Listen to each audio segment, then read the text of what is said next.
Hello, and a warm welcome to Get to Know Business Area Fiskars event. My name is Essi Lipponen, and I'm the Director of Investor Relations here at Fiskars Group. As you all know, Fiskars Group consists of two strong business areas, Business Area Fiskars and Business Area Vita. This spring, we already hosted a similar kind of event for Business Area Vita, and today the focus is on Business Area Fiskars. Here are today's speakers: Jyri Luomakoski, Fiskars Group's President and CEO, Jussi Siitonen, Fiskars Group's CFO, and Dr. Stefan Hahn, the CEO of Business Area Fiskars.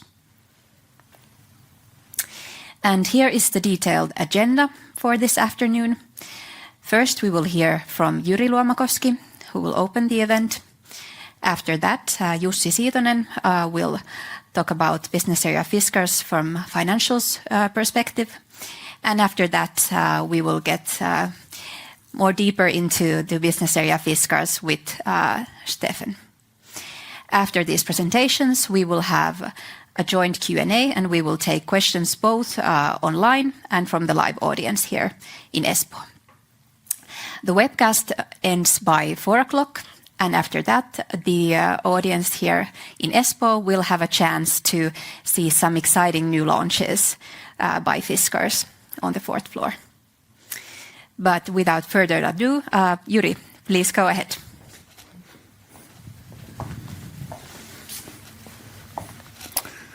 Thank you, Essi, and from my side also, warm welcome both to you here in the Fiskars campus premises as well as online. We are excited to have you today here with us. We had an event in May in Copenhagen where we presented our Vita business area with the, at that time, very fresh CEO of the BA, Daniel Lalonde.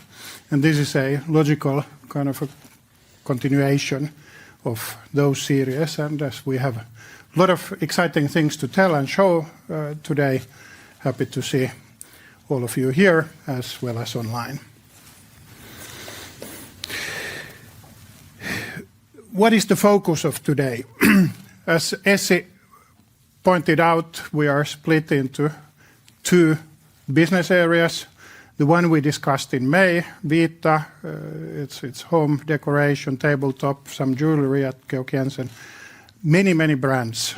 And that's something that we started to build effectively with the acquisition of Iittala back in 2007. And the last move on that side was the acquisition of Georg Jensen in 23. A bit longer heritage here on the business area Fiskars, effectively two brands, and today we will be concentrating on the brand, i.e. Fiskars, a bit longer heritage, 376 years and a couple of weeks on top of that, or soon 2 weeks on top of that. Gerber is also a part. Stefan will address a bit also on our footprint and presence Gerber, but focus will be more on the Fiskars brand within the Fiskars BA. Geographically, as a group, we are fairly well spread with equal, of course, a big overhang in our position in Europe, and then North America and APAC both being important geographies for us.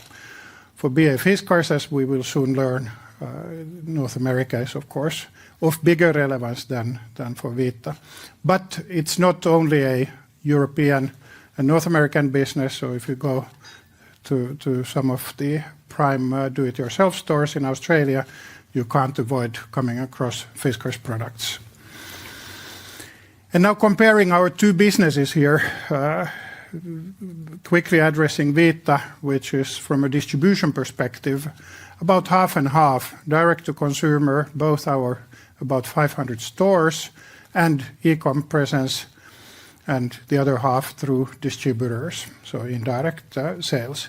Geographically, Vita has a fairly big European position, not that big America's position, and then again Asia Pacific, led by Japan and China, are the big geographies.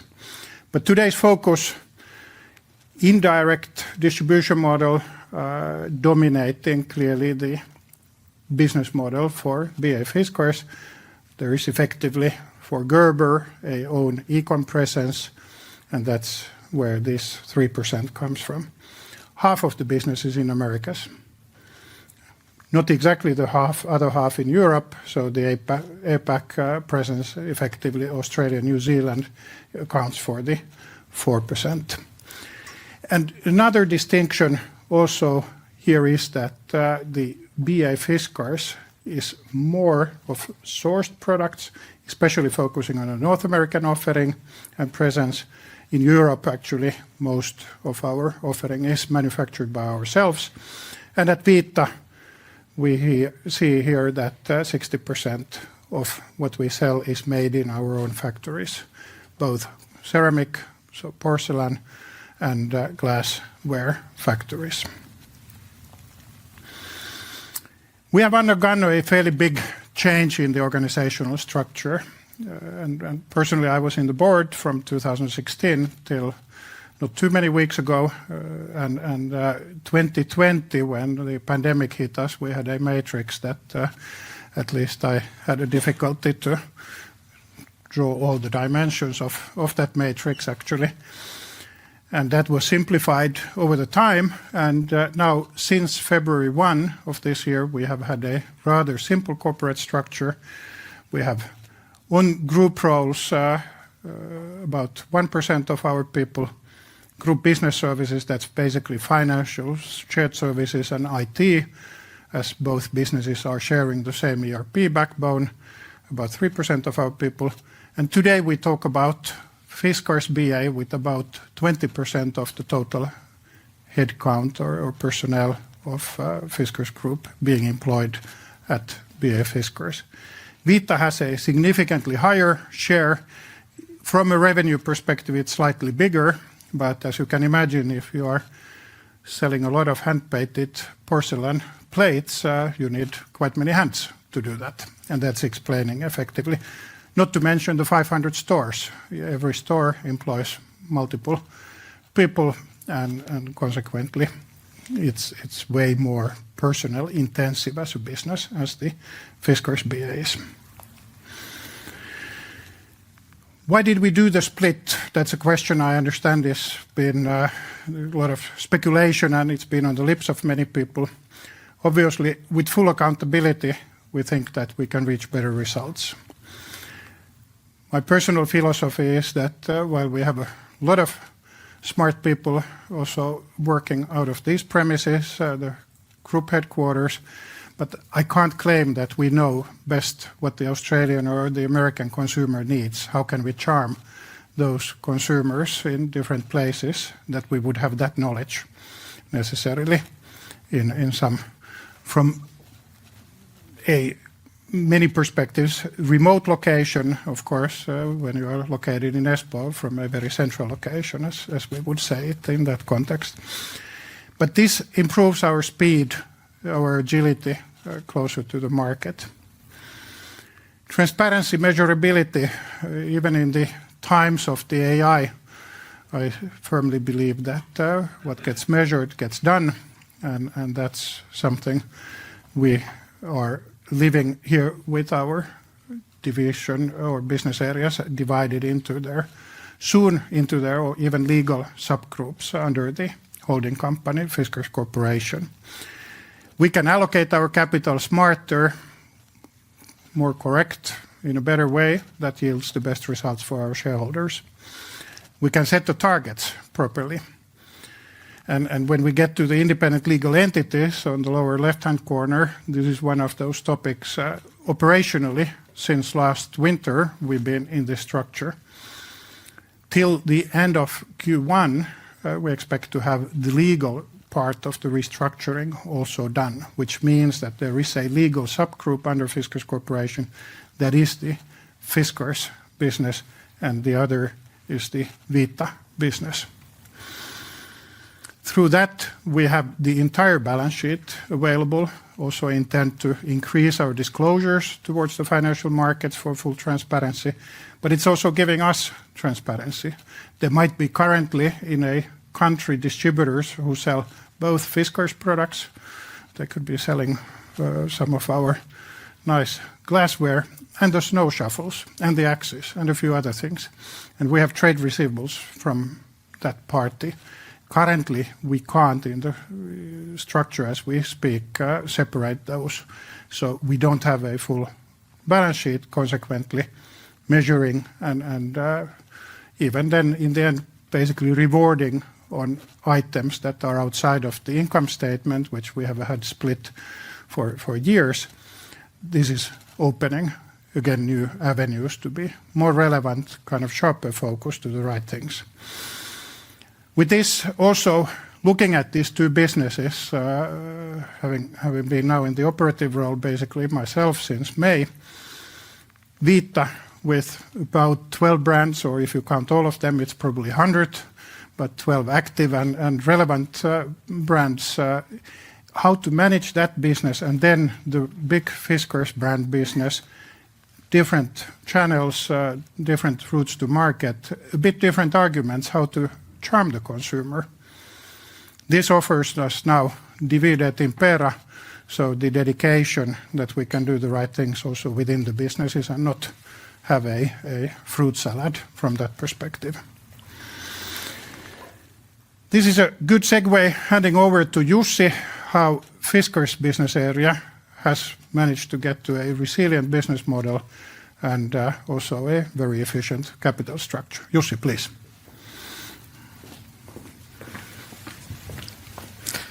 Thank you, Jyri, and hello everyone.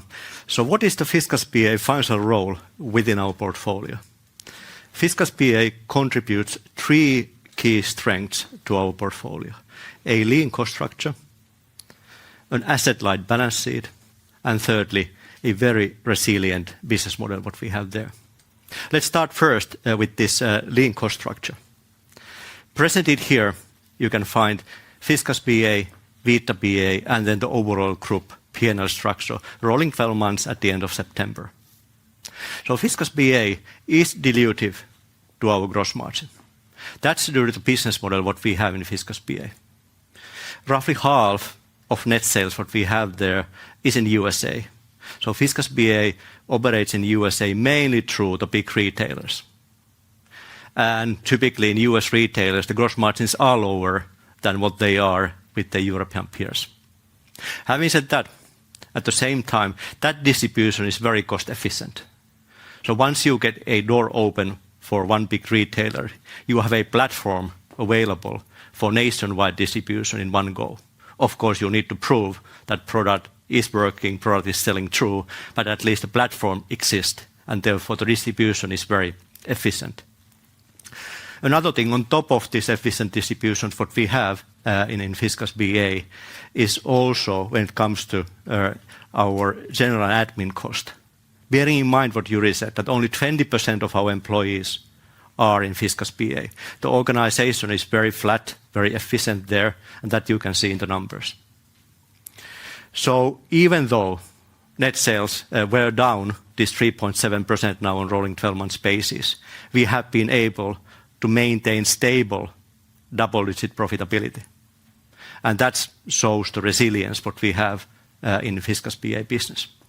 So that's about this lean cost structure. Then an asset-light balance sheet. Jyri said that we have a thorough, very detailed balance sheet by BAs once we get this legal entity split completed, but we already have directionally right numbers available. So what you can see here is, first of all, Fiskars BA, that has been built organically. And it follows this kind of CapEx-light approach. CapEx-light approach meaning here that whilst almost half of the net sales is coming from Fiskars BA, Fiskars BA is only 1/3 of our CapEx, what we have. And that results in, I would say, relatively high capital turnover, what we can enjoy in Fiskars BA. High capital turnover combined with stable double-digit profitability results in very robust return of invested capital for Fiskars BA. So that was the second topic there. The third one is this resilient business model. And the best way to illustrate the resilient business model is to walk through Q3 EBIT bridge, what we have there. So as you most likely it's quite well known that actually Fiskars BA is in the epicenter of these tariff discussions and tariff pressure what we currently have there. Despite that, the underlying gross margin, the gross margin improvement, what you can see here, based on our own operational efficiency improvement as well as strategic pricing, we have succeeded to improve underlying gross margin more than what we have received negative items there from direct tariffs. So net, we were able to improve gross margins in the Fiskars BA in Q3. That's only one thing. The second thing is that so-called OPEX fluidity, what Fiskars BA is executing, is yielding results. So all the savings, what we have had there in admin cost, in general cost overall, we have invested back in those top-line fundamentals, marketing, R&D, and the likes. So we are in this self-funding model with Fiskars BA. We are able to continue investing back. And of course, the negative one, what we have in tariffs there, we can mitigate, but preferably we would like to invest that also in the growth. But nevertheless, the model currently works so that we can mitigate the negative ones from tariffs. And this resilience is truly needed. So from April, when the tariffs were imposed, on top of those April tariffs, the steel tariffs, which were introduced late August, they are impacting on our result. Of course, this year, when they didn't start from the January 1st, we have some impacts already on our P&L. We see that next year we will have the full impact. So we are not off the hook from the tariffs after 2025. They will continue also in 2026. In the business where 50% of net sales is in USA, and most of those products we are selling in the USA, they are sourced outside USA, mainly from Asia. So that's what I meant with being epicenter of these tariff challenges what we have. The current actions put in place, already what we witnessed in Q3 and year-to-date September, their strategic pricing, efficiency improvement, we continue mitigating the direct impacts of the tariffs. The challenging part is those indirect impacts. So what is the sentiment there when it comes to US consumer? We know that US consumer sentiment is somewhat declining. How we will be able to mitigate that one?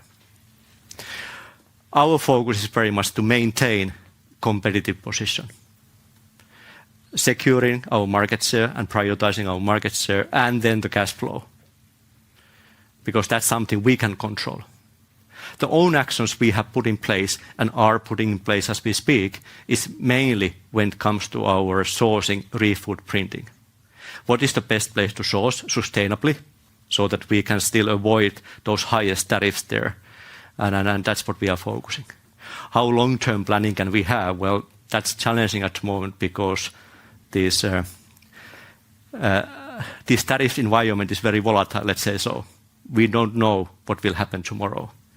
But all the plans what we have put in place are now targeting to mitigate the direct impacts. But that's very much when it comes to financial part of Fiskars BA in Fiskars Group. Now, Jyri and I, we walk through how we see Fiskars BA from group perspective, what's their role in our portfolio. Bearing in mind from financial perspective, lean cost structure, asset efficient balance sheet, and resilient business model. So then I'm now handing over to Stefan to talk more about what is Fiskars business as such and giving you a better insight on that one. Stefan, please. Thank you, Jussi.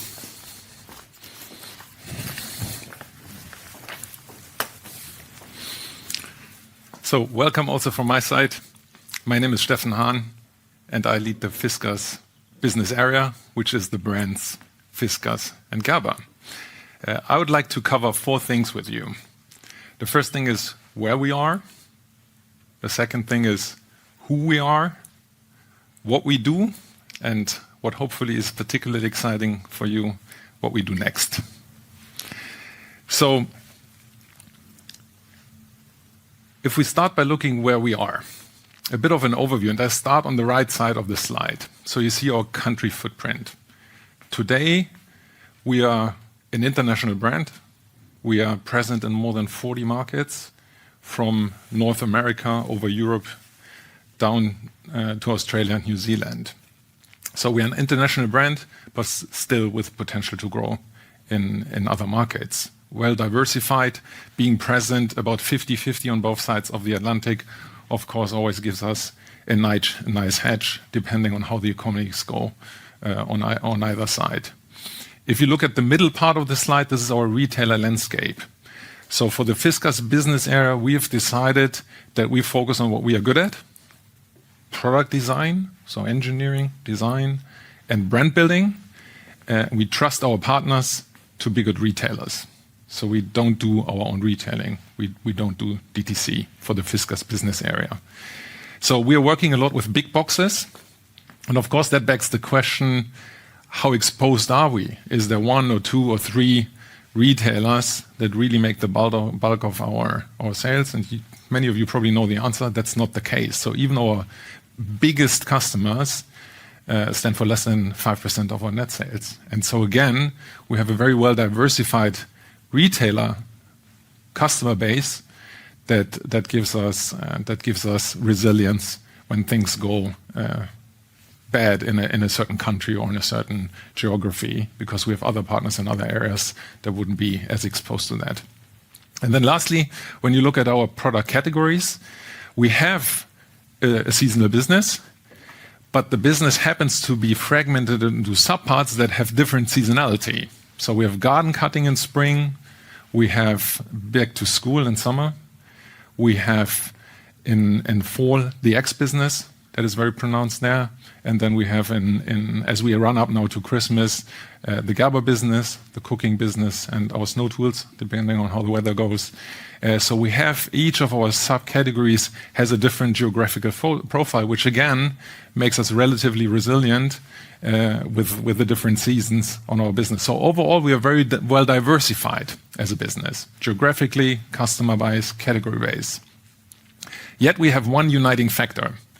That's a key competence that we believe we can do better than anybody else. And that's cutting. Cutting is something that consumers care about, clean cuts, and they're willing to pay a premium for that because they acknowledge that there are tools that are better than others. And so we can command a price premium quite a bit when you look at our scissors in the cutting area. So what you will see later is that also as we think about how do we expand our portfolio to cover more consumer needs, that we're always looking for how do we have a right to win as we enter new categories so that we stay true to our core. Our brand has good penetration. In the high season and after summer in the US, during back to school, we sell 100 scissors per minute. Statistically, if you do the math. The amount of stick tools we sell in the Nordic countries, so Scandinavia, Finland, amounts up to that we mathematically sell basically one stick tool to every 10th person in the population every year in the Nordics. And when you look at the amount of products we sell in Australia, we should be in about half of all Australian households. So we have a foot in the door, and as we now expand our portfolio, we have fantastic opportunities to sell across and to sell up.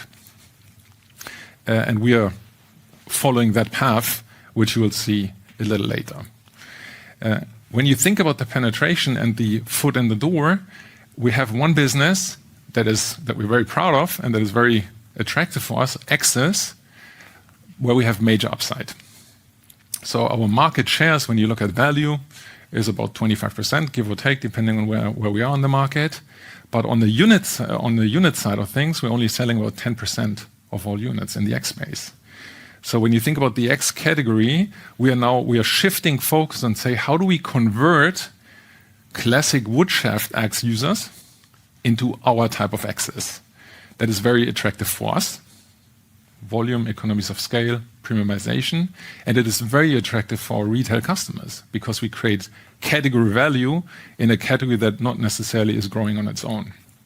And it's beneficial for the consumer because when consumers use our axes, they realize how good of a product it is. And it doesn't necessarily tell itself that on the shelf, because the shape is similar to what you're used to, but the functionality is really one of a kind. So there's a massive opportunity that I wanted to highlight of how we are using our initial penetration in these countries to now try to more deliberately expand our business and how we can surround consumers with more of our products.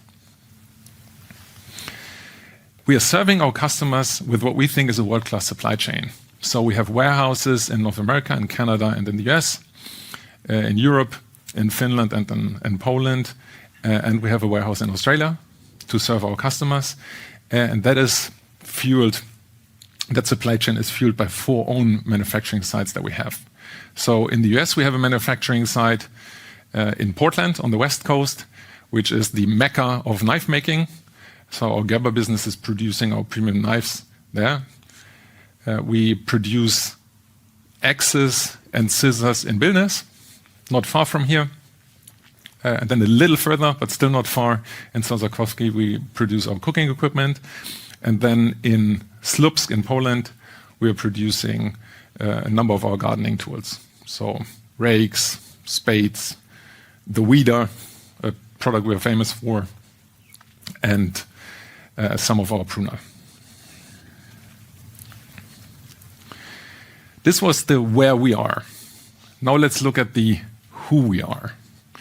Some of you have heard this before, and so I try to give a bit of a different take on who we are because it's very difficult to actually grasp what 376 years of heritage are.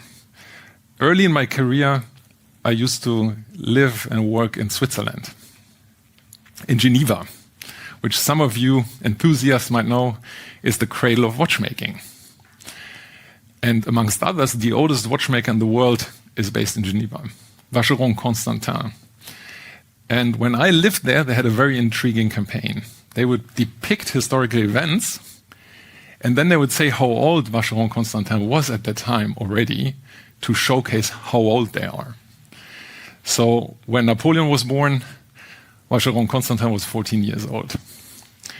And when the US signed their Independence Declaration, Vacheron Constantin was already 21 years old. When Vacheron Constantin was founded, Fiskars was 106 years old.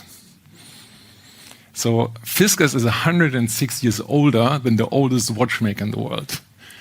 That's pretty mind-boggling, I find, when you think about it.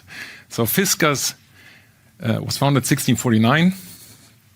Franz Mozart was born in 1649, which was the great-grandfather of Wolfgang Amadeus Mozart.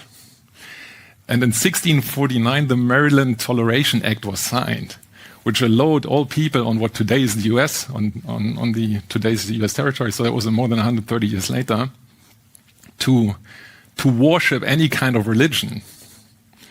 Isn't that interesting? So, in 1649, Fiskars was founded. We believe the Fiskars brand is much bigger than its current sales. And my team and I, we are determined to change that. So sales up, that is. And we believe that Fiskars is really not only a brand or a very old company, it really is a part of cultural heritage of Finland and of cultural heritage overall. So I feel incredibly privileged to lead this incredible business. So, 1649, more than 99% of all companies or businesses that existed 1649 have gone extinct. There must be something very unique about Fiskars to have survived so long. Survival of the fittest. There must be something very unique in our DNA. And I believe that is our ability to adapt. You might know Charles Darwin has said, it's not the strongest or the most intelligent species that survives, but the most adaptable. And so I think 376 years speak for themselves. We were able to adapt with changing consumer needs. So on the very right side, we were Dyson before Dyson with the hairdryer. Fiskars had a microwave oven 20 years before they broke through in the market space. On the left side of the screen.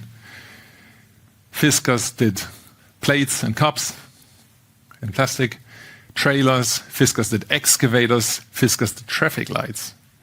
So Fiskars has done a lot of things. And we've constantly moved with the consumer, with changing needs, and solved problems they had so that we would stay relevant and we were able to make a profitable business. A few examples. So Fiskars invented a number of things that we still have today. So we have basically fundamental innovations or inventions that we did, and that we then could continuously innovate to make things better. And here are a couple of the examples. They are relevant still today, and as you will later see, also beyond.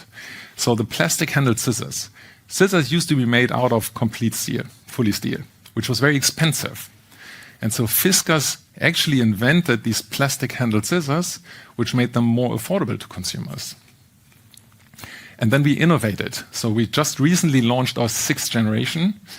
People are more well-fed today than they were in the 60s, which makes hands on average thicker.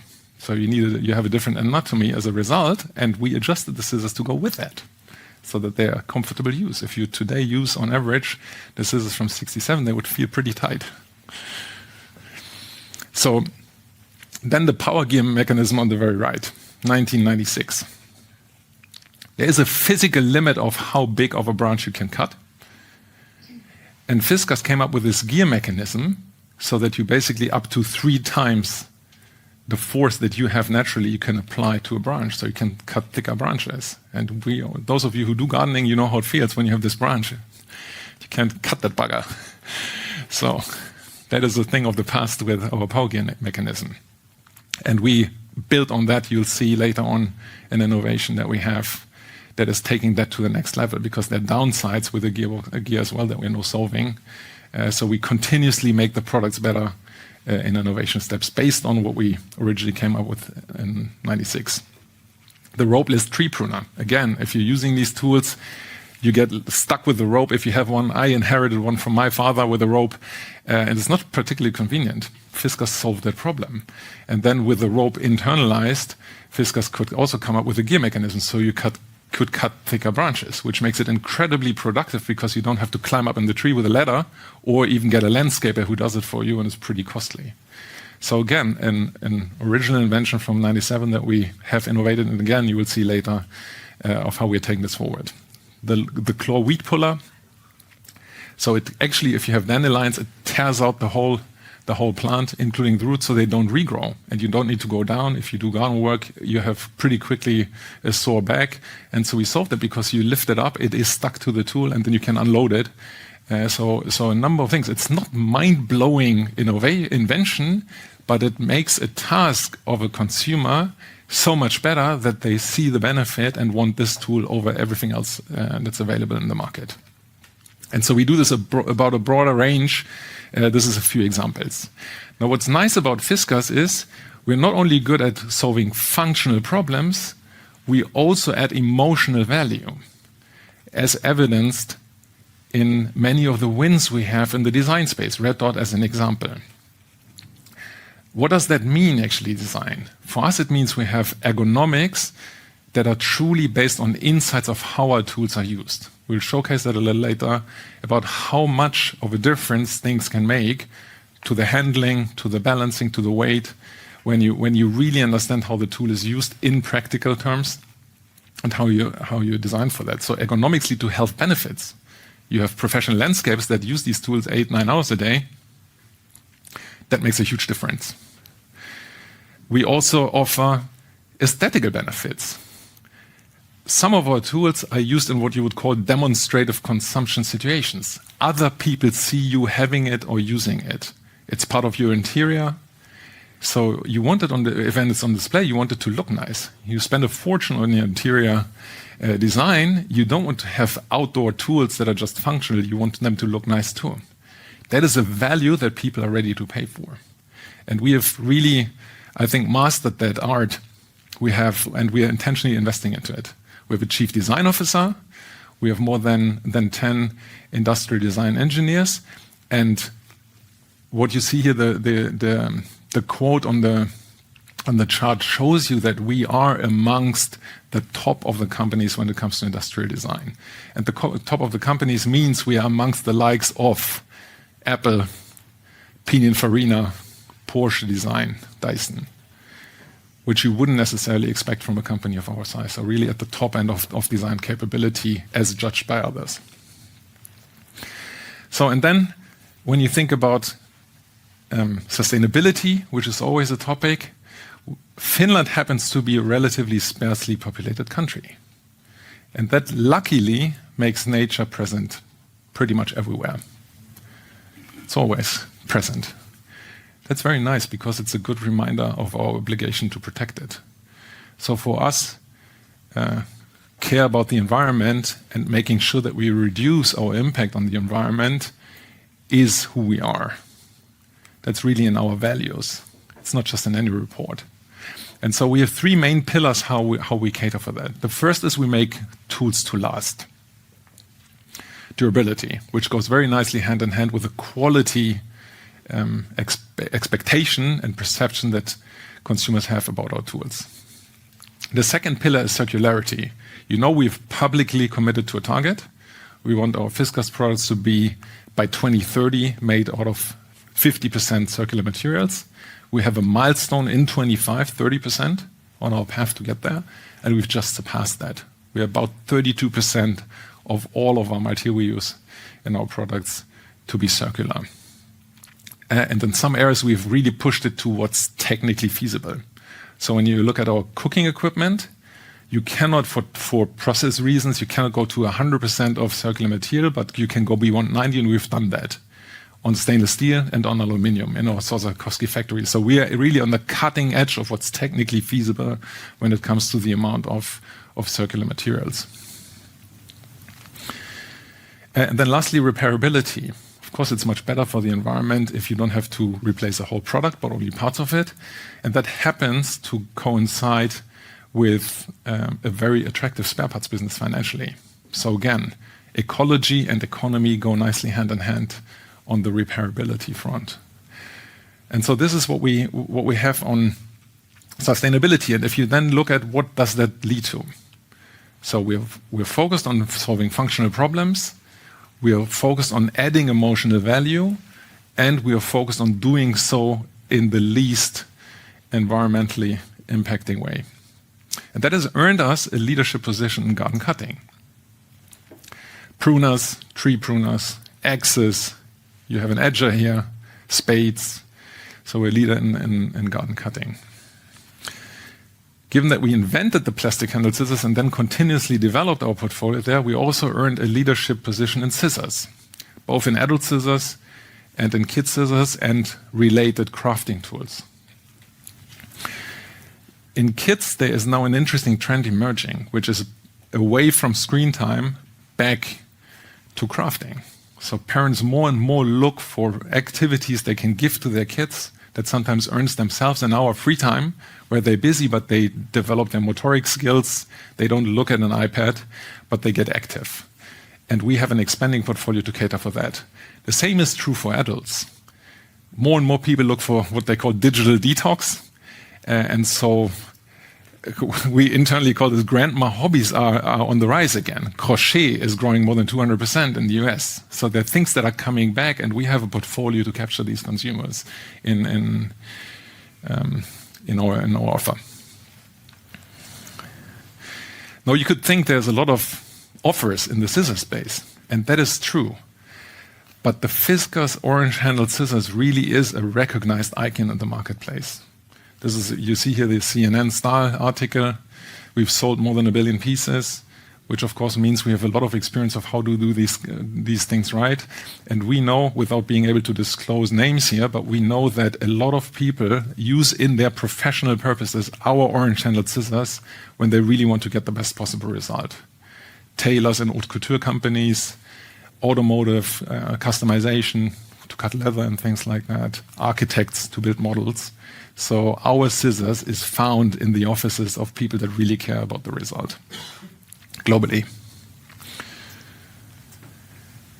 So we've now talked about product, I want to wrap it up with a part of our portfolio that is cooking. Cooking is about 10% of our business, profitable. And again, you see here our nod to our cutting competence. Knives, scissors, interesting. I've just been to Korea.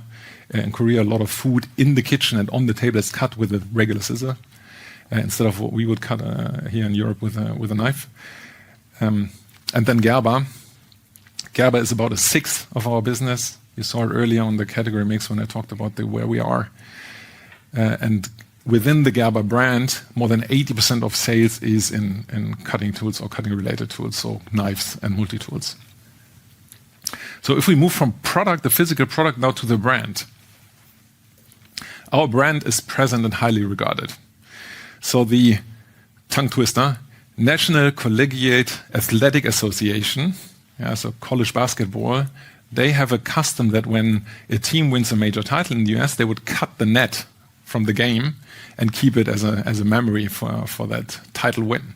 They have an officially appointed scissor for that, Fiskars. In the US, we are also on the teacher's list. So every year when school kids, they get a list of equipment they need, Fiskars is on that list. And then if we go to the other side of the Atlantic, in Finland in 25, Taluos Tutkimus named us as the number 2 most reputable brand in Finland. We've done a number of changes to our brand management organization, which I'll cover in a second. And this is testament to that what we're doing is working. We were 8 the year before. So we're up from 8 to 2 in Finland. And we're winning consumer tests in other areas too. Test Factor in Sweden, an important market for us. In Germany, in Poland. So our brand has a reputation for quality and design and is acknowledged by the people in the marketplace. Brand management will have an even more important role in our future. So we're very good with product and design, and we want to up it even on our systematic brand management. And so I talk a bit about the numbers and the quantity, but then also the quality. Before I do that, I want to talk about how we handle cost. So when I came in January, we looked at what are our strategic priorities. You saw we have a relatively diversified portfolio, but of course that always lends the risk that you try to do too many things in too many places. So we've defined a narrow set of priorities. What are the priorities we really have to double down on? Because this is where we have an overproportionate return for our effort and investment. So we defined our strategic priorities, and then we looked at our organization. You know, post-COVID, there was a contraction of businesses, not only for us, but for the market in general. Of course, that created a lot of turmoil, organizational changes. And so we said we need to streamline our organization to be able to perfectly set up to execute what we've now defined as priorities. We implemented this multiple ways. And as a result, we have lower cost, but happier people. So we measure every month in our town hall if people, our own internal people, it's a global town hall, if they agree with the direction, if they agree with the direction we are taking, and if they know what their contribution is to it. It's on a 5-point scale, and since we started this in January 24, we've improved it by almost a point on a 5-point scale. So our people are clearer, they agree with the direction, they know how to contribute. And our employee engagement score also is up. So we aligned our organization. The saving out of that gave us the freedom to do 2 things in parallel that are usually conflicting. We were able to defend our profitability with everything that's going on right now, and we were still able to invest more, what Jussi alluded to earlier, into our future. And so when you look at the Q1 24 as a base, we are now 50% higher media invest than then. So since I'm here, we've increased our media investment by 50%, admittedly from a relatively low base, but you all know what happens if we have great products and we tell more people about it. So we are very excited once the tide turns to see what that then unleashes when we also have just a neutral market. We're not even asking for tailwind. When we just enter from a negative to a neutral market, then hopefully at some point in time also a bit of tailwind. Yeah, so what does this do now if we look at our EBIT numbers? So if I focus first on the green line, that's our EBIT profitability, so in percent. You see on the screen that we are substantially above pre-COVID times, and that we're actually, depends on how you want to read it. Yeah? I want to read it that it's slightly up. But we're actually able to defend our profitability in a market that is not exactly helping. You know, we have pressure on the top line, we have pressure on the cost, and yet we were able to protect our profitability, which means that while we were investing in our future, more media, also more R&D, you will see it in a second, we were able to defend our position in the top of our peer group when it comes to profitability in these difficult times. And while, as you can see on the orange graph, our sales were under pressure. And so if I draw a quick interim summary before we move on, so we managed to take cost out and still have happier people that are clearer where we go and what they need to contribute. And we were able to defend our profitability on sales decline while investing more in R&D and media. These things are usually conflicting, and I'm pretty proud of my team, what they were able to pull off in the time we've worked together. So let's now look at what's next.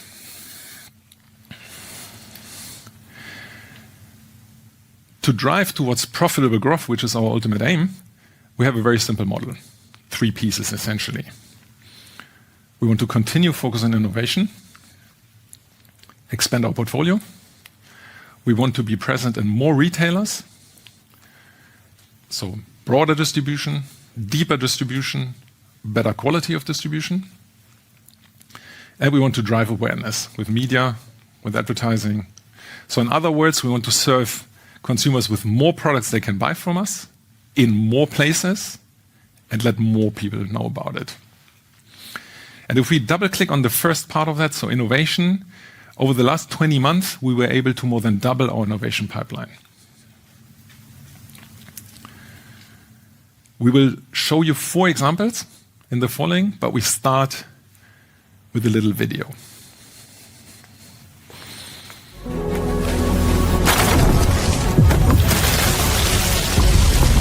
The new Fiskars Ultra. Sharper. Tougher. Stronger. For more one-strike splits. The new Fiskars Ultra.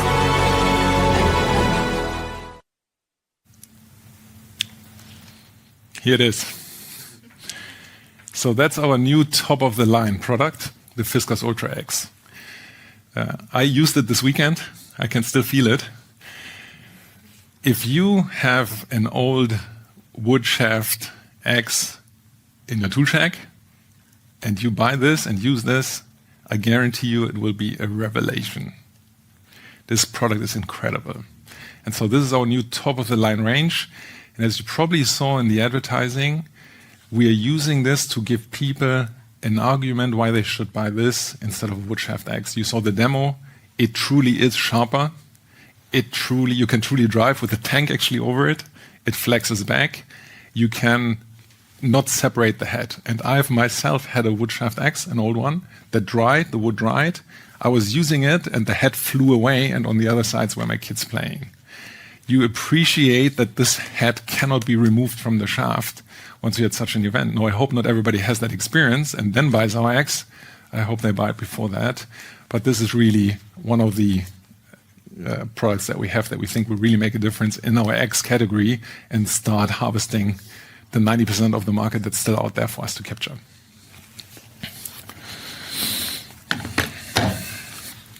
So,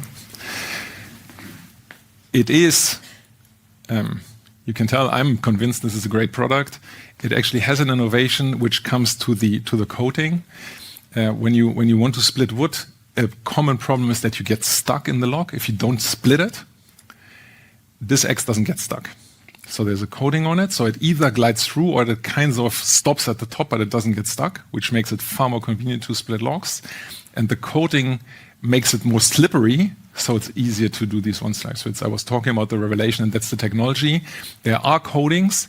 Our coating lasts more than 5 times longer, so you can use it for a long time. It doesn't rub off, so you have this slippery effect for much longer than usually have. If we go to the next example, urban gardening. Urban gardening is on the rise. Rooftop gardening, growing your own herbs. If you're on Instagram, you see all these advertisings for tools that with lighting and everything. This is really a trend.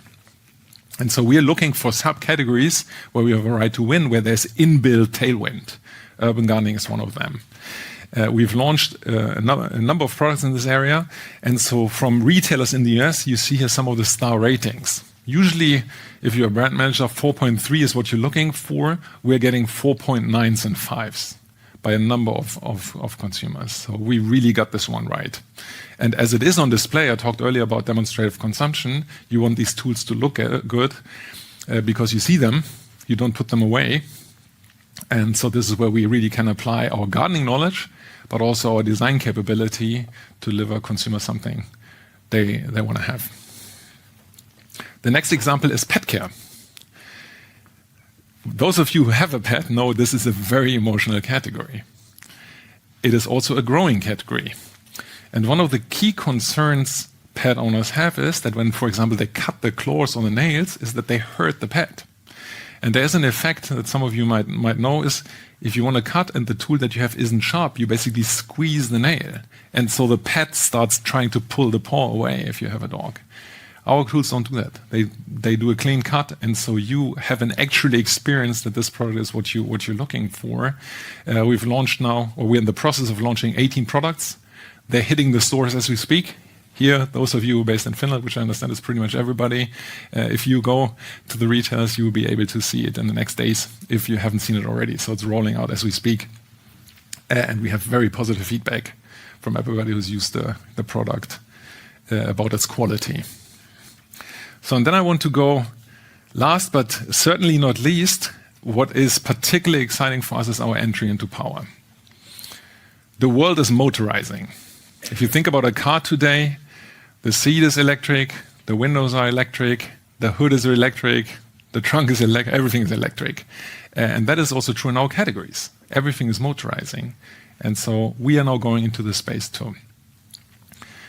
There are players already out there. And so, of course, one of the questions that you have in mind probably is, okay, so why us now? Why now? And how do we think we'll win this? And I believe that we actually have an advantage that we were able to see what everybody else did, because we could spot all the issues. And I believe that there is no player in this space today that either has the garden cutting insight we have, as evidenced on our manual business, and or the focus. There's a lot of players that basically have a product in our space, but they're construction focused. They don't really know how you do gardening because they're mostly about carpenting and building drywalls and construction business. Or you have more technology-based companies, people that had a battery, particularly the Asian suppliers, they have a battery or motor, and so they're coming more from the tech side, but not from the gardening inside. So I think we have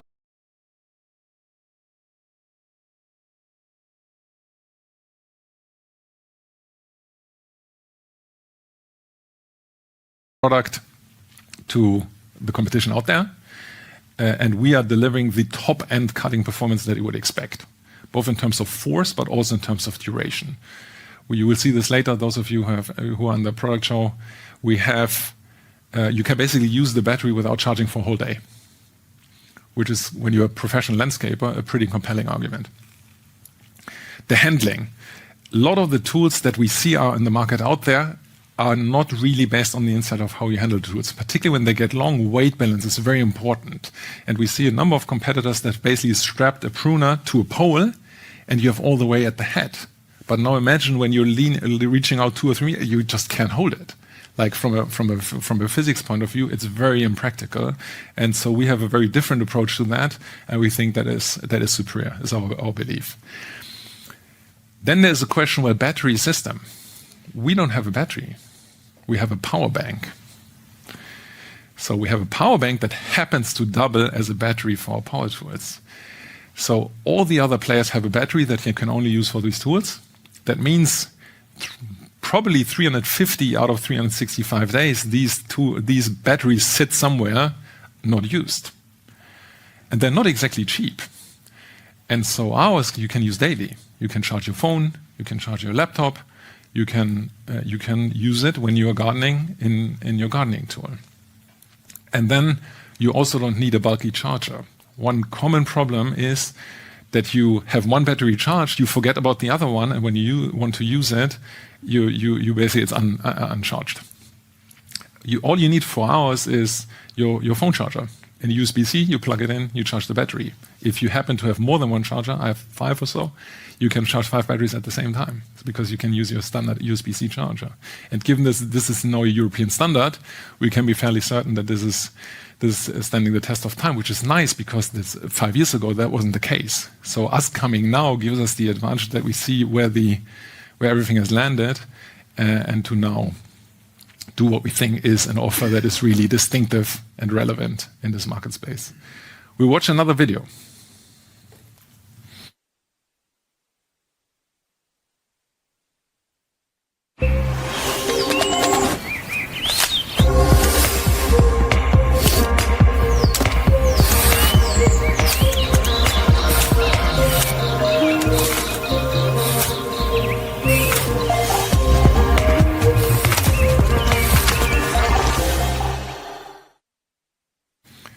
Good, so this covered the first part of the 3-part model, innovation. Let's now look at POS. I said before that we're looking to expand our retail presence. More doors, broader portfolio in each of the retail outlets, and higher quality. Our fundamental approach is that we want to be where the shoppers are. And that means not only offline, but also online, of course. But it also means at different price points. So we're looking at, are we offering good, better, and best? And the Ultra X is an example of how we added a new best. And now we have with our A series and X series and Ultra, we're offering good, better, best. So different price points and then also different use cases. Some people are just not doing so much pruning than others. So we're covering occasional usage products at a cheaper price, and then also heavy-duty products that we know will last for a very long time in adverse conditions. We talked about the number of doors that we want to expand and the breadth. What I want to double-click on is the quality of distribution, because we know that brand building isn't just an advertising task, it's also primarily actually a POS task. So at point of sale, you need to get the perception that this brand is offering good value for money. So delivering the quality for the price, and also clarity of why should I trade up if you have multiple things on offer. So we are very much focused now on improving the quality of our POS presence. We have something that's called the ambassador fixture. So it's basically a shop-in-shop offer for our customers that we have installed in a number of places in Europe. So if you go to DIY retailers here in Finland, you would see them most often. We have very good POS in Finland. We're rolling this out, and we have now basically made a change in the US where we didn't have any of those. We've partnered with one retailer. We were now rolling out the shop-in-shop. They have national distribution in the US, and we've now more than 200 installed, and we keep counting. So POS quality to bring to life what I tried to explain here earlier in terms of our points of difference and why you should pick a certain product from Fiskars and why Fiskars in the first place is a key priority when we look at the second bucket of our 3-part model, which is POS, online, offline. So we have a physical model for brick and mortar retailers, but we also have a virtual shop-in-shop, if you want, to tag along with the retailer websites we're on. I should probably mention here that 100% of the traffic we generate goes to our retail partners. I said earlier, we don't do DTC, so we are really driving traffic to our retailers, and they notice that. I'll cover that in a second. So I'll cover that in a second. It's pretty much now media, the third part of our model. We have great products, but we have an opportunity to tell even more people about it, which is why you saw we've increased our media investment. We've changed our structure. We've brought in additional capability in the media space, for example. We in-housed that. We have now an own media team. We call that the Media Tower. We've overhauled our media mix. We know which media channels give us the best return on investment or on advertising spend. We've changed our brand management organization, and we're in the process of also altering our agency network. We have now implemented a number of changes, more to come, but we can also see the results. So I earlier talked about our most reputable brand score here, number 2 in Finland. But what's very encouraging is when you look at the middle of the slide, this is sales change versus last year. So in brackets, we indicate in which country this was. So this was retailer results on products we supported. And you know the macroeconomics. So in general, sales are rather down. And these are some of the numbers where we supported certain items with our approach. And the retailers feed us back that they don't really know what we're doing, but it's working. In an environment where they don't see this from anybody else in our peer group. Because everybody, because of the macroeconomic situations, of course, a bit in consolidation mode. And because I think we generally did our homework, we're able to invest against the trend, as you've seen in the numbers before. And we are now, that's why I'm, by the way, excited about the current situation, because it gives us a possibility to shake the tree. Nothing is worse if everything is settled and stable, because then you can't really move. And we now have this catalyst of change to show retailers why we're the partner to play more within the future, because we're investing, because we have innovation, because we're doing all the things they are looking for desperately for their own needs. And so they feed us back across Europe, and in the US we're doing the same thing, as you can see here. They say it's really working. And so they get excited and they want to give us more space. And this is how we then want to get the whole wheel spinning, a virtuous circle. We have more innovation, we get more space in retail, we're telling more consumers about that we are there and that they should buy us, which they then do because it works. We get more innovation, we get more space, and the whole thing starts spinning, and we're back to a profitable growth model. That's really our approach that we're currently pursuing. Now, what have we covered? So we are a brand of long heritage with a reputation for functional quality, aesthetical value, and design. We think we have industry-leading capability when it comes to innovation, not the least evidenced in our very long survival in the marketplace. We've adjusted our commercial model to serve our consumers, so both the shoppers at point of sale and the in-use, the actual user, which is not always necessarily the same person. And we're doing so by creating retailer value, category value. So it's not only attractive for us, it's actually also very attractive for our retail partners. So we have synergistic goals when it comes to developing the Fiskars business. While doing that, we were able to do our homework on the cost side and on the cash flow side. So we've delivered robust financials in the current environment with proven control of cost and risk. And that, I believe, gives us a position that we are very well set up for growth in the future, profitable growth in the future. From more innovation, we'll give you a glimpse in a moment, from more distribution, higher quality distribution at POS, and from telling more consumers that we exist and what differentiates us to buy us instead of the alternatives out there. That's what I wanted to cover. Thank you. And with that, back to Essie.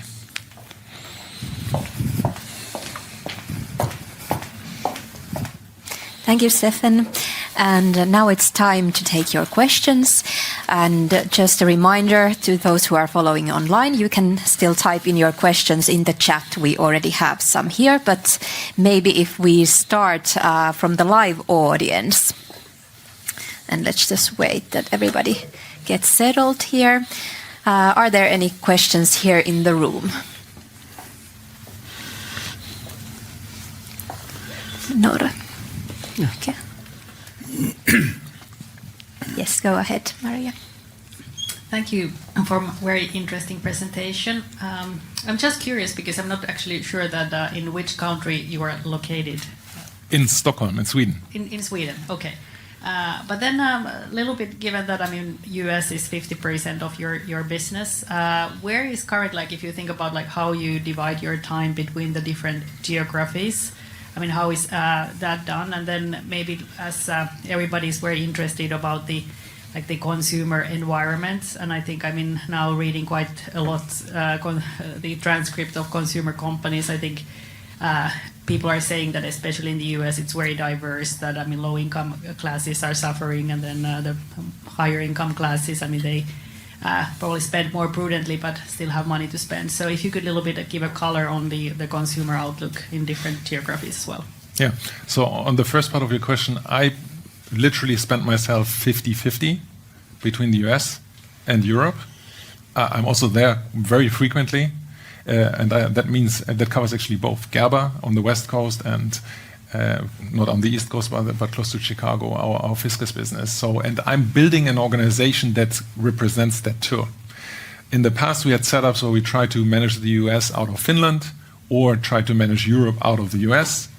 And we are now really working on a system, on an organizational setup that is double-legged. So we have R&D on both sides. We have brand management on both sides. I internally call my two brand managers on both sides half a CMO each that need to align on where we're taking the brand. So we're not running one or the other side. We're really trying to treat it as a global brand, but we allow for differentiation to be locally relevant. That's really the driving force. When it comes to the environment, I think we all are a bit surprised how well it actually goes in the US versus what we expected after the early days of the tariff regime in April. We have a lot of leading indicators we look at. Consumer sentiment, spending data, interest rates, everything you could possibly look at. So we're following the market very closely. We get real-time data, particularly from the US when it comes to sellout numbers. So we have our ear on the track. And I think we have a very good read of where the business is going. What we, of course, don't know is how the policies change, given that they haven't been particularly consistent recently. But we take it as a sportsman. It creates an opportunity for us. Never waste a good crisis.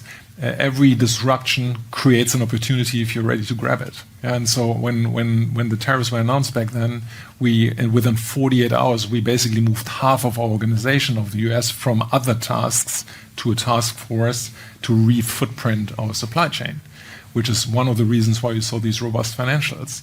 So by now we've solved more than 99% of our portfolio that was sourced originally from China. And we are getting actually additional distribution from our US customers because they feel our plan really is sound and they can rely that we can ensure supply also if circumstances would change again. So I think we're well set. And you had this 12% growth from the US in Q3. Was that, attributable, to the successful, back to school campaign, or do you think that is a sustainable level? So we will not be double-digit growing on an ongoing basis in the US. There's, of course, always a lot of underlying factors. Inventory, everybody had a bit of a post-COVID reflex on the first announcement of tariffs. Immediately, all the retailers were like, we need to be tight on inventory. So that's now in the base. We don't expect that to go worse or better. But I think we are looking for moderate growth, low to mid double-digit on a continuous base. So I wouldn't read too much into a quarterly result. But I think we're on a good path in the US to get to our target rather short term. And then, given that you had the headwind from the tariffs in the US, and I think, if I look at your numbers, you've been able to increase the prices, to match at least, some of the tariff pressure. But still, you read the statements from the Walmarts and saying that, tariffs won't impact their pricing. So, how should I read this? Yeah, so I think we have, you saw in our innovation pipeline, we are trying to move our footprint to categories that have intrinsic growth, tailwind, even if we do nothing. And we expect that to offset some of the headwinds that we have in other areas. So, of course, there's a lot of things written about what pricing is not happening in the US. I can't comment on that, for the reasons. But I think we are able to, as you saw in Q3, manage our gross margin to where we need it to be, and we continue to work on that. And then my final question is, as Jyri and Jussi is, building this organized, legal structure, for the both of the divisions. So, what do you think is the biggest benefits for Fiskars to actually have the legal structure in place to be like your, own business? This is actually a passion topic for me because there is this theory about if you centralize things, you have more synergies. The truth is there's also cost of complexity. And what I feel and what I believe is that what we are now doing is we're getting actually to the sweet spot. There's still a couple of things we do on a group level that make perfect sense. But at the same time, we're creating the speedboat and the agility and the nimbleness to quicker react to market changes in areas where we don't need to have a long internal alignment process. I think we're just moving closer to the sweet spot between synergy and independence. And my team feels that too. Thank you. We have another question here. Yeah, thanks, Joni Solberg from Nordea. Maybe question on the gardening power tool market. What is the size of the market, and what kind of shares you are maybe looking in coming years, and is there a risk for cannibalization on your, let's say, manual tools? I take it in reverse order. There is a risk, but if a pruner is 20 euro and a power pruner is 200 euro, we are very happy with cannibalization. Because 1 tool for 10 times the revenue, that's pretty attractive. Yeah, so there's no limit of how much we are ready to cannibalize ourselves because it is financially attractive. When it comes to the tool market, so there is no official statistics on it. When you look at the big power tool companies together, they're probably eating a cake in the size of 50 billion a year.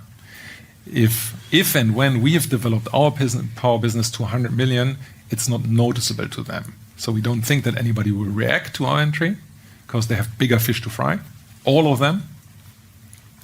And we believe that we have a competence in an area that they can't match because they're not focused, what I said earlier. So I think for us, we can generate significant growth while everybody else in the market will not feel the need to react to us because for them, it's just not big enough, which is a pretty attractive position actually to be in when you think about it. Okay, good. Then you went through about how you are aiming to increase point of sales and stuff like this on this front. Are you also let's ask like this: how far you are with your investments within the retailers currently in the US? You said 200 and growing. What's the target level? So our first milestone we're now going for is 500, whereas the 200 plus we now have. It's not really. We don't have a target. You can always do POS better, and I consider this to be now the ignition of a new journey we want to keep doing. And when you look at other companies in the power place, there's some that have pulled this off for 10, 15 years consecutively. Yeah, so we are not really. This is not a one-trick pony or like a temporary thing. We want to now get on a new trajectory that we then fuel. That's really our model, the virtuous circle. Okay. And last question from my side: if the market remains as soft it has been this year, what needs to be done in 26? So first of all, our base assumption is that it stays soft. We don't expect it to go worse, but we also don't expect significant improvement. We are focused on what we can control. And of course, there is a bit of shift dynamic. When people expect the economy to grow, they trade up. When they expect the economy to be difficult, they have a tendency to trade down. We are working with our partners to capture these consumers regardless of where they're going. Okay, there's a question in the back.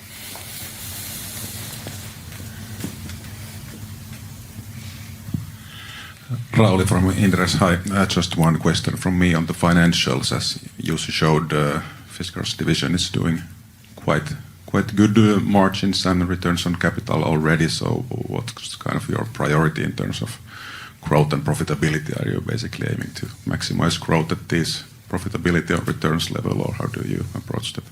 So we have three targets. We want to sustain cash, we want to defend EBIT, and we want to fuel growth. We believe that in the midterm, the only way for us forward is profitable growth. And so we are determined to do that. But of course, we want to sustain cash and defend EBIT. That's our current priority. Kalle Loikkanen from Danske Bank. Perhaps continuing a bit on that, I was wondering about the kind of the margin development. Sounded based on the previous answer that you prefer growth over margins at the moment. Is that the correct or incorrect assumption? We prefer a profitably growing business, and in some cases, volume, due to the cost structure that you have, might trump unit margin, and in some other cases, it might be the opposite. Yeah? So we don't have a one-size-fits-all answer. We're really looking at subcategory by category. We're supporting categories individually, also with advertising. So it's really a case by case, and the answer will be different depending on the category. Okay, so if you now kind of try to, with new innovations and everything, try to push up volumes and sales over, let's say, the next 3 years, do you think that the margin, EBIT margin, would then, should we expect kind of unchanged margin levels going forward, or how do you view that side?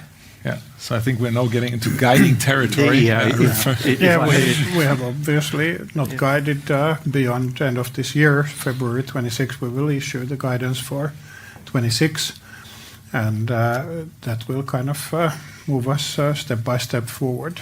As Stefan indicated, for example, with power, the unit cost, unit price per solving a consumer's problem, i.e. cutting trees, for example, is way higher. And from that perspective, when we do development, we do not do development that's not intended to dilute our business economically. To the contrary. Yeah. Okay, got it. And then perhaps just on the final question on the profitability side, would kind of the improvement in profitability or margins come mostly from sales growth, volume growth, or is it like gross margin expansion, or kind of what's the main driver for the next? I mean, I'm not talking about next year or this year, but next 3 to 5 years. Yeah. So the general direction is that we want to improve our gross margin. We want to have a structure that makes more room for investment into R&D, into media, and we want to defend our EBIT margin, which means in general, we're looking to expand our gross margin. When it comes to future categories, we expect every category to at least pull its weight, if not more. So every category we go into has to be internally competitive when it comes to the financial structure. We will not go into categories that are dilutive to our gross margin mix, if you want. Okay, that's very helpful. And then finally, I mean, could there be any new kind of product categories that you could be interested in, like you're strong outdoors? Could it be something that's not related to cutting, but related to outdoors? So we could, but when you look at, we have a funnel that obviously goes beyond 26. We're actually now looking up until 2030 in terms of innovation pipeline. And there's so many areas where we still can reap significant benefits for the business with entries that we're today not covering, that we don't see a benefit to get outside of our core competence before we've done these things. Because we're really looking for, do we have a right to win, and are we able to really bring something that's differentiated versus competition to make sure that whatever we launch is successful. Yeah, so we just don't need it at this stage. Nora, we have a question here.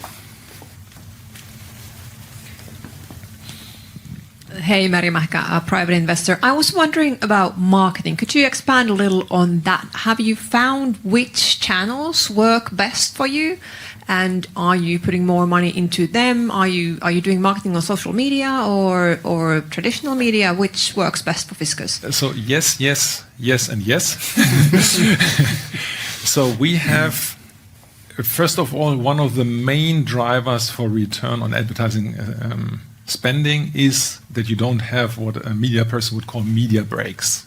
So if you do a print advertising and you have to remember it, and then later in the store remember you've seen it, that is a killer usually for return on advertising spend. So 100% of our spending is online and sends to an online website where you can buy, so that there is no break. Yeah, so you don't have attrition in the funnel, if you want. We have our, what I call the media tower. It really is like an air control tower.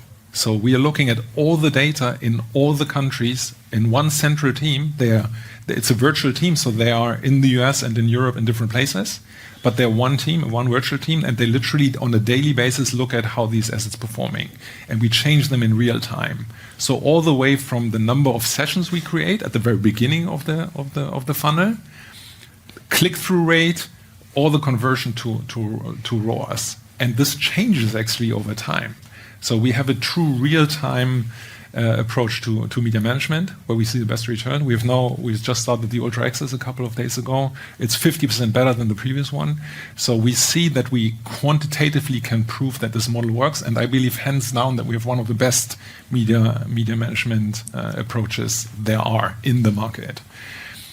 Because it's a lot of money, and so we want to make damn sure that every dollar we spend or every euro we spend is getting us a return.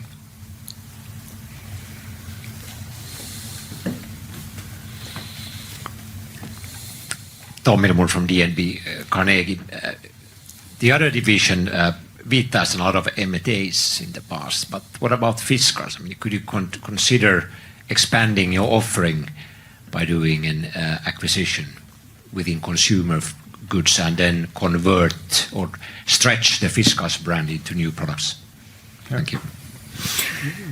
Historically, on the Fiskars side, there have been just a couple of acquisitions. Obviously, it's pretty much a mono-brand business, and the brand is not capitalized on our balance sheet. It's hopefully capitalized in our market cap, visible there, contrary to the Vita ones, which are acquired brands.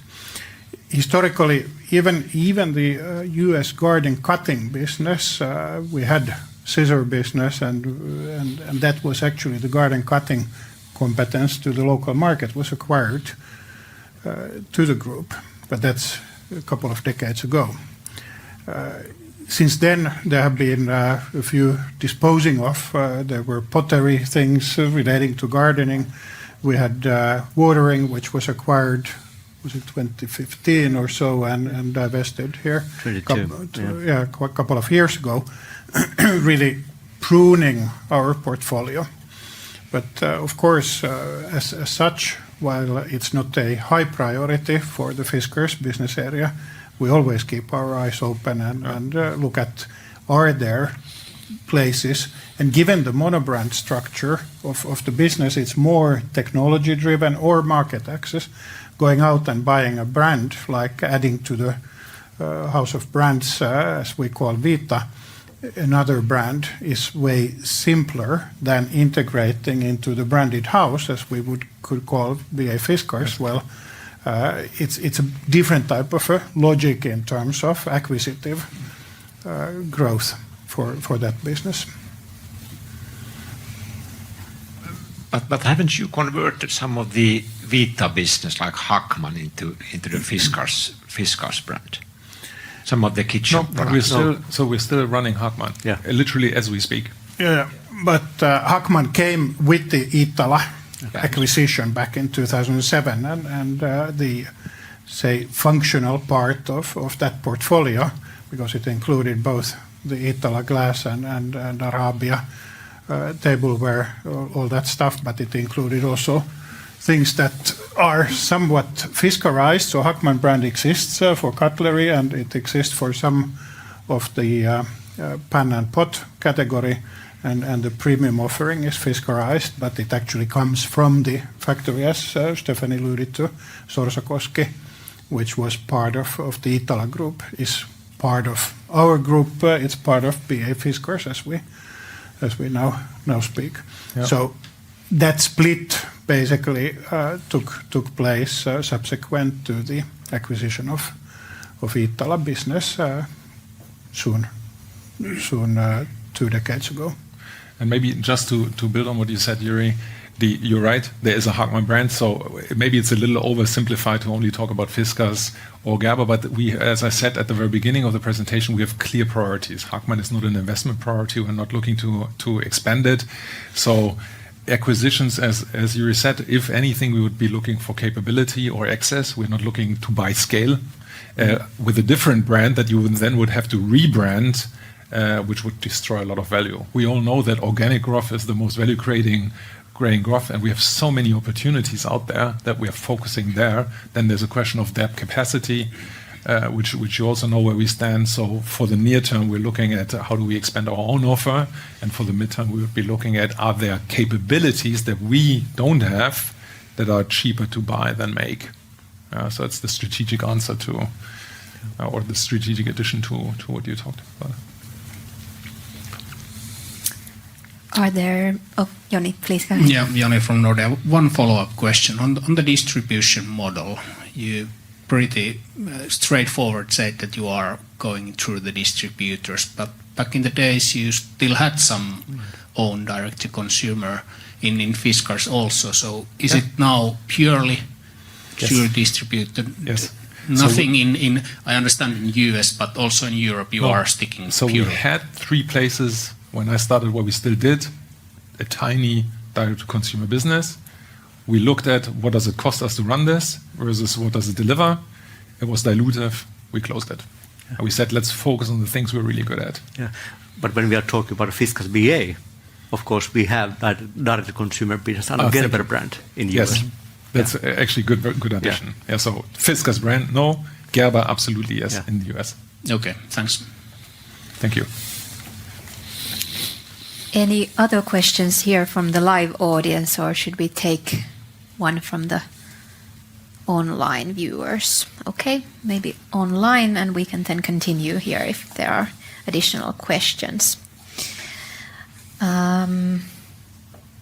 Maybe one for Jussi about tariffs. I know we've discussed a lot about tariffs, but would you say that the worst is behind you when it comes to negative tariff impacts, or can you remind what is the magnitude in 2026? And Stefan, of course, you can also continue. You can continue. Well, we are not off the hook when it comes to tariffs, that's for sure. The new one introduced late August, steel tariffs there, they will have an impact next year. So we continue mitigating. And that's the good thing what we have. So Fiskars business area model is so that we have enough firepower to mitigate the direct impacts and still continue driving those innovation and investments Stefan talked about. But yes, we continue having this uphill battle next year also when it comes to tariff. Yeah, maybe just to drive a little more specification or from the BA perspective, I would say operationally, the worst is behind us if what is currently in place holds. Yeah. Now, of course, we've watched the Supreme Court hearings, and so maybe that changes. Yeah? But if everything that is in place now holds, then operationally, the worst is behind us, financially not. So we've had inventories, so we have a little less than half a year impact in 25, and we have a little more than half a year impact in 26. Great. Any questions here, or should I take another one from the online viewers? Okay, another one from here. Here's one for Jyri, a bit more general. What are your first observations as the CEO, and how do you see the group role going forward? First of all, first impressions, I spent more than 9 years in the boardroom of this company, and of course the engine room looks a bit different than the view from the boardroom. That's very clear, but the boardroom has visibility kind of to the top level talent, and one of those important things is that now having had the visibility and having everyday visibility to a very broad base talent. Stefan mentioned our industrial designers, and those, of course, the board has seen the chief design officer, but it's not, again, a one-man show or one-person show, seeing the breadth of many of these competencies and the passion for the business. So it's not only Stefan who is having the passion for the brand. We have in our Vita brands, we see that, and we have in the deep ranks of our Fiskars brand, where we see the passion for the brands. And I believe that the combination of strong brands and engaged people, that's the recipe for success. The brands alone are not making any money, but that money making is facilitated then by engaged people who are driving to the common goals. That's important. So that hopefully answers the first impressions starting 2016, and then the next phase started in May May when I took over as interim, and now a few weeks into the non-interim role in the company. And what changed? Well, I don't have my ID card here, but now I can also go to the R&D lab and that's when you have extra 15 minutes after lunch. You walk up there and chat with the people. Hey, what cool stuff is now in the making? And there is a lot of cool stuff, and that's exciting. That's definitely exciting. And the group role? The group role, obviously, as we had printed also on some of the slides, the parent company, Fiskars Corporation, is de facto a holding company. It has also some of the shared service functions that are relevant, like us driving a common ERP platform. So multiplying those kind of resources and that talent and managing the cybersecurity environment, etc., wouldn't make any sense that we split that in bits and pieces. But then the group role is really on the capital allocation. There is a lot of experience of businesses and of consumer business within the group, and I think we have a very clear split in the roles with Stefan and with Daniel, who runs Vita, that we are not dancing kind of in their sandpit or doing anything else there. And then capital allocation, when we have a lot of potential opportunities where to allocate capital, then it's a healthy competition. May the best bid win, and that's what we are executing. And now when we get all the tools in after Q1 with the legal structure complete setup, it's of course making our job, at least those decisions based on real data and complete data, and hopefully then more informed decisions from that perspective. Thank you. Then we have one that maybe Jussi, you can take. Jussi shared some of the financial metrics for both BAs, for example, return on invested capital.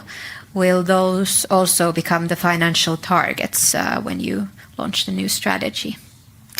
When we came out with our Q3 result, we announced that we will have capital markets in the first half next year. Exact time is still to be confirmed, and most likely you can assume that then we are coming out with financial targets. The BAs are very different from each other. One is somewhat capital heavy, one is very lean when it comes to balance sheet structure. One should be a fast growing, one is more of the modest growth type of role there. So not yet indicating what are the financial targets there. We have been very transparent now when we start splitting the company. First we introduced BA specific gross margin. Now we have been talking more about return of invested capital for each of the business. What are the final ones? That's to be confirmed. But of course internally we have a long list of metrics what we are now following. And maybe to build on that, you mentioned Capital Markets Day, H1 26. There were maybe some pencil markings in the calendar for this autumn. Last spring, when I took over as interim CEO, I just said that I don't think it's fair that as an interim CEO, I go out with the team and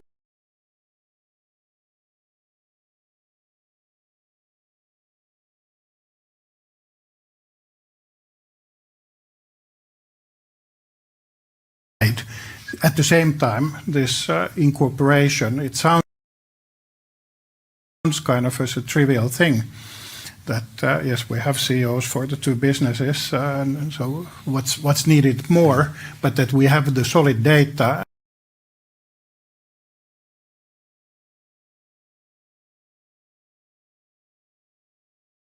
into the rope, kind of, and have them be accountable for those externally communicated long-term financial targets, and that's what drove to the decision that it will not be November 25. And now, when we have this clarity, it's very clear that it's due next year in the first half of the year. Yeah. Yes, we have one question here. Yes, Joni from Nordea. Still one question. This could be a bit early, but it seems that Stefan's capital allocation is pretty clear what you are going to do. But on the group level, what are the priorities when you are considering now capital allocation going into 26 and onwards? Yeah. Let's start. Okay. So first of all, when it comes to capital allocations, our capex is roughly 4%, 4.5% of our net sales. We assume that stays flat. We still have a couple of this kind of group level investment, platform type of investments. Both BAs will benefit from, and of course we need to continue executing those. Otherwise, we have, and we are now establishing a clear metrics, clear KPIs. What are the principles there for capital allocations? Businesses, as I said, are quite different from each other. And then the businesses are directly responsible for their P&L, from top line always down to EBIT. What they can spend money there for marketing, for R&D, it's pretty much there. So our capital control is more than on the capex side, which is, as I said, not excessive numbers as such, but they're typically the best return will get the most money. Good. I can see that we have still at least one question here in the chat. This is for you, Stefan. How do you see the competitive landscape evolving in your core categories, and what do you think differentiates Fiskars from the other players? Yeah, very good. So I think in general, I hope I brought this to life a little during the presentation. We have insights in a very specific area, cutting, in multiple applications that we think gives us unparalleled capability. And we are now rolling this capability out to other categories that are adjacent, like pet care, like urban gardening, like power. And so it's a very dynamic landscape with competition. There's a lot of innovation happening, particularly when it comes to modernization of tools, as we talked earlier. But there's, of course, due to the macroeconomic, a lot of people are thrown off their track. And I see this as an opportunity. So we are not in a worse position than anybody else, but I hope we've done our homework early and better than some of the others, which we can get like feedback from the retailers, that we are able to do things that others aren't yet. And so we try to shamelessly exploit the situation, gain share of shelf, gain in-store presence, gain quality of presence, and be the partner of choice. We want to be the preferred supplier to our retail partners, which we have a symbiotic relationship with. And exiting out of DTC, by the way, gave proof to that in the markets where we had DTC on the Fiskars brand. Because they saw, okay, we're really committing to this relationship. And that alone already gave us goodwill and also some practical wins on the distribution side. So it is, business is always tough, but I think I see it glass half full, and we are now really trying to use the opportunity to make a difference to our in-store presence, to the consumers, and serve the market, serve our retail partners with value-creating initiatives that set us apart. On the technical side, I hope you saw more than enough evidence today that we really know what we're doing and that we actually do deliver products that are noticeably different versus the other offers out there, and I hope the consumers conclude that they're superior. Good, thanks. Do we have any more questions here from the live audience? It seems that we don't have any more questions, so we are ready to close the webcast. And I would like to thank everybody who has been watching online, and we continue here with the product showcases with the live audience. Thank you very much on my behalf. Thank you for joining. Thank you. Thank you.